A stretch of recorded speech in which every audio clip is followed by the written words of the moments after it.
Moreover, you have a great river hard by, if he can be of any use to you, but there is no fighting against Zeus, the son of Cronus, with whom not even King Achelous can compare, nor mighty stream of deep-flowing Oceanus, from whom all rivers and seas, will all springs and deep wells proceed. Even Oceanus hears the lightnings of great Zeus, and his thunder that comes crashing out of heaven.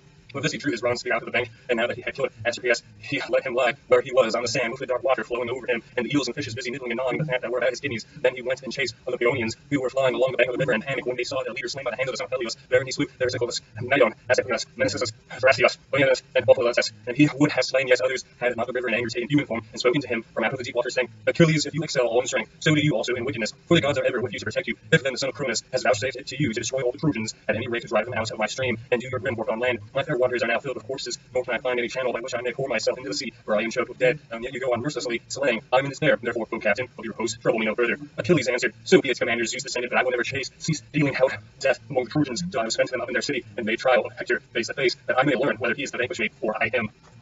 As he spoke, he set upon the Trojans with a fury like that of the gods. But the river said to Apollo, Surely, son of Zeus, lord of the silver bow, you are not obeying commands of Zeus, who charge you straightly that you should stand by the Trojans and defend them, till twilight fades and darkness is all over the earth. Meanwhile, Achilles sprang from the bank into midstream, whereon the river raised a high wave and attacked him. He swelled his stream into a torrent and swept away the many dead whom Achilles had slain and left within his waters. These he cast out onto the land, bellying like a ball. After a while, but the living he stayed alive, hiding them in his mighty eddies. A great and terrible wave gathered about Achilles, falling upon him and beating on his shield so that he could not keep his feet. He caught hold of a great elm tree, but it came up by the roots and tore away the bank, damming the stream with its thick branches and driving it all across, whereby Achilles struggled out of the stream and fled full speed out of the plain, for he was afraid. But the mighty god ceased not in his pursuit and sprang upon him up the dark crest wave, to stay his hand and save the Trojans from destruction. The son of Peleus darted away, a spear's throw from him, swift as the swoop of the black hunter eagle, which was strongest and fleetest of all birds, even so did he spring forward, and the armor rang loudly out of his breast. He fled on his front, the river of a loud roar came tearing after, as one who would water his garden leads a stream from some fountain over plants, and all his ground, spade in hand, he clears away the dams through the channels, and little stones run rolling round and round, with water as it goes merrily down the bank faster than the man can follow. Even so did the river keep catching up Achilles,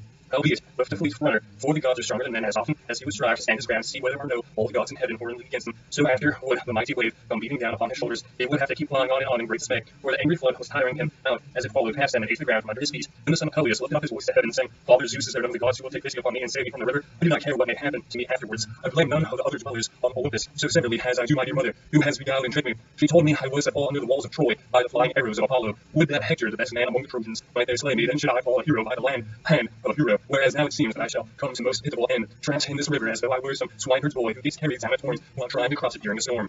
As soon as he had spoken thus, Poseidon and Athena came up to him, the likeness of two men, and took him by the hand to reassure him. Poseidon spoke first. Son of Peleus, said he, Be not so exceedingly fearful. We are two gods come of Zeus, distinction to assist you. I and Pallas Athena. It is not your fate to perish in this river. He will abate presently, as you will see. Moreover, we strongly advise you, if you will be guided by us, not to stay your hand from fighting till you have spent the Trojan host within the famed walls of Ilium, as many of them may escape. Then kill Hector, and go back to the ships, for we will vouchsafe you a triumph over him. When they had so said, they went back to the other immortals, but Achilles strode onward over the plain, encouraged by the charge of the gods had laid upon him. All was now covered with a flood of waters, and much goodly armor of the youths that had slain was written about, as also many horses, that he forced his way against the stream, speeding right onwards, nor could the broad waters stay him, for Athena had endowed him with great strength. Nevertheless, the commander did not slacken in his pursuit, though still more furious with son of Peleus. He lifted his waters into a high crest, and cried aloud to Simois, saying, Dear brother, while the two of us unite to save this man, or he will sack the mighty city of King Priam, and the Trojans will not hold out against him. Help me at once, fill your streams and waters from their sources, rouse all your torrents to a fury, raise your wave on high, and let snags and stones come thundering down, that we may make an end of this savage creature, who is now lording it as though he were a god. Nothing shall suit him longer, nor strength, nor comeliness, nor his fine armor, which forsooth shall soon be lying low in the deep waters, covered over with mud.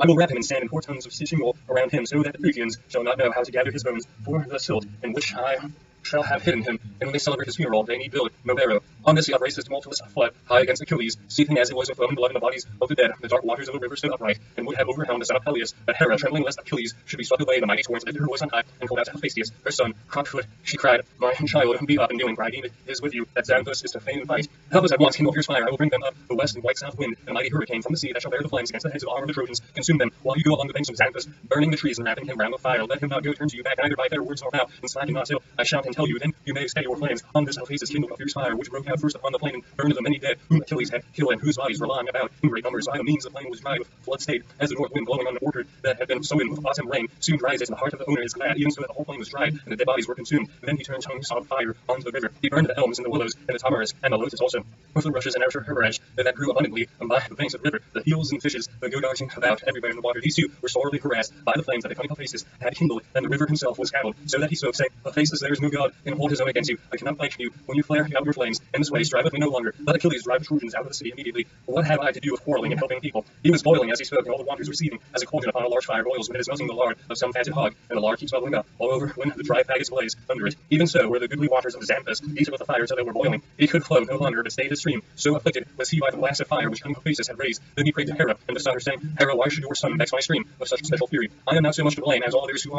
have been helping the Trojans. I will leave off, since you desire to let your son leave off also. Furthermore, I swear never again will I do anything to save the Trojans from my destruction, not even when all Troy is burning in the flames which the Phrygians will kindle. As soon as Hera heard this, she said to her son Hephaestus, hold now your flames. We ought not to use such violence against a god for the sake of mortals.